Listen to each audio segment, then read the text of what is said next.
Combien il est important que toute initiative nouvelle dans l'œuvre que nous faisons pour Dieu naisse par une révélation donnée à ceux qui sont choisis pour l'accomplir. C'est parce que Dieu a parlé et a donné une révélation à un instrument choisi et qu'une œuvre véritable a été faite que d'autres l'ont ensuite pris comme modèle et ont cherché à l'imiter dans d'autres endroits. Il en est résulté, et il en résultera toujours, qu'ils seront appelés à en prendre la responsabilité, à trouver les ressources, les ouvriers, les fonds et le soutien général. Cela les amènera encore à beaucoup de méthodes tristes et à des mesures douloureuses, sinon mauvaises et mondaines, et ils finiront par se trouver dans une position fausse. La conception et non pas l'imitation, telle est la loi divine de la reproduction. L'onction et non pas le choix humain, telle est la loi divine de la succession. Le fait est que l'œuvre de Dieu est devenue une sphère dans laquelle beaucoup d'éléments naturels trouvent une expression et une gratification. Il faut que l'homme fasse quelque chose, voie quelque chose, ait quelque chose. L'ambition, l'acquisition, l'action ont trouvé leur voie dans l'entreprise chrétienne.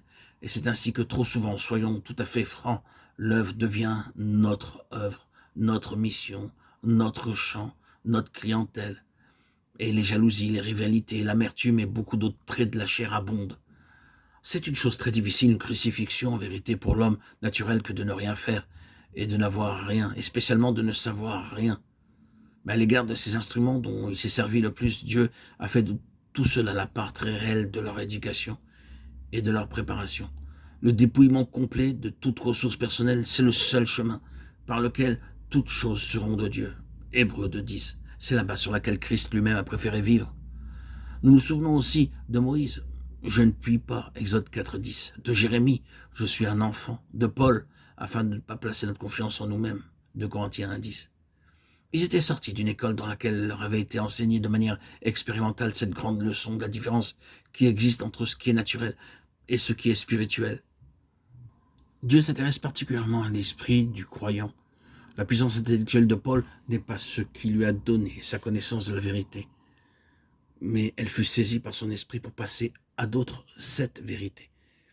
Il peut certainement avoir utilisé sa faculté intellectuelle pour étudier et acquérir la connaissance des Saintes Écritures, mais ce n'est pas par ce moyen qu'il a acquis son intelligence spirituelle. Il a fallu avoir cette chose de plus, sans laquelle la connaissance de sa Bible, l'Ancien Testament, ne l'avait pas empêché de suivre une fausse route.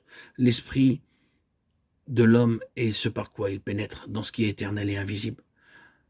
L'intuition est donc l'organe mental de l'esprit. C'est dans ce sens-là, c'est-à-dire à cause de cette mort de l'esprit en ce qui concerne son union avec Dieu et cette association avec la religion sous ses formes diverses d'expression sur l'intelligence humaine que Dieu dit « Mes pensées ne sont pas vos pensées, vos voix ne sont pas mes voix » Ésaïe 55:8. Et la mesure de la différence est celle qui sépare les cieux de la terre, ce qui est céleste d'avec ce qui est terrestre. L'une des grandes leçons que nous avons à apprendre et que Dieu prend la peine de nous enseigner, c'est que les buts divins demandent des moyens spirituels. Le brisement de la vie naturelle de sa propre pensée, de ses énergies en ce qui concerne les choses de Dieu. Ce brisement qui se fait dans l'amertume, du désappointement, à travers la vanité, les échecs, l'inefficacité et les impasses, pour arriver à un réel fruit spirituel. C'est l'œuvre de toute une vie.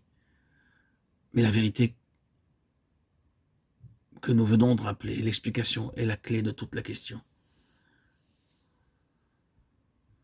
Les hommes ne sauraient être introduits dans le royaume des cieux par les arguments, le raisonnement, la fascination, l'intérêt, l'émotion, la volonté, l'enthousiasme, la passion. Ils ne peuvent que naître dans ce royaume, et cela par une régénération spirituelle. La nouvelle naissance apporte avec elle des facultés nouvelles de toutes sortes, et la plus vitale de toutes, c'est une faculté nouvelle et différente de connaissance, de compréhension et de conception divine.